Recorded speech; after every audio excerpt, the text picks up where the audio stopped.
Hello नमस्कार मंडळी, बघा कसे गोल गरगरीत आणि छान असे क्रिस्पी झालेले हे भजे। ह्यासाठी आपण एक कोबी घेतलेला आहे आणि त्याला लांबट असा छान कापून घ्यायचा आहे। कोबी कापताना छान असा पातळ कापून घ्यायचा आहे, म्हणजेच तो कसा वेगवेगळे एक एक त्याचे पाते निघतात बघा छान असा। त्याच्यानंतर उभा बारीक चिरलेला कांदा घ्यायचा आहे आणि तोही छान असा चोळून घ्यायचा, म्हणजे तोही वेगळा छान होईल। त्याच्यानंतर किसलेला गाजर, हिरव्या मिरच्या, आलं लसणाची पेस्ट, मीठ, लाल तिखट, हळद छान घालून मिक्स करून घ्यायचं आहे।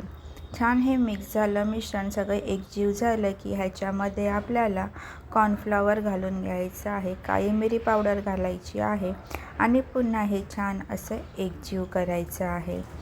जास्त एकदमच कॉर्नफ्लॉवर घालू नका, थोडी थोडी घाला, म्हणजेच कसा अंदाज येईल आणि जास्त घातला तर नुसतं पीठ लागेल।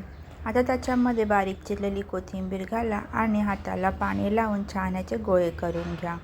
नेहमीच आपण बेसनामध्ये भजी बनवतो त्याच्यापेक्षा वेगळ्या चवीची ही भजी नक्की बनवून घ्या। आता ही भजी छान अशी झाल्याच्या नंतर तेलामध्ये छान अशी डीप फ्राय करा, कुरकुरीत होईपर्यंत तळून घ्या आणि बघा कसली भारी लागते ही भजी। नक्की बनवा आणि आपली रेसिपी तुम्हाला कशी वाटली नक्की कमेंट करून सांगा। ब्राऊन रंग आला की आपण आता हिला काढून घेऊया आणि चटणीसोबत सर्व करूया।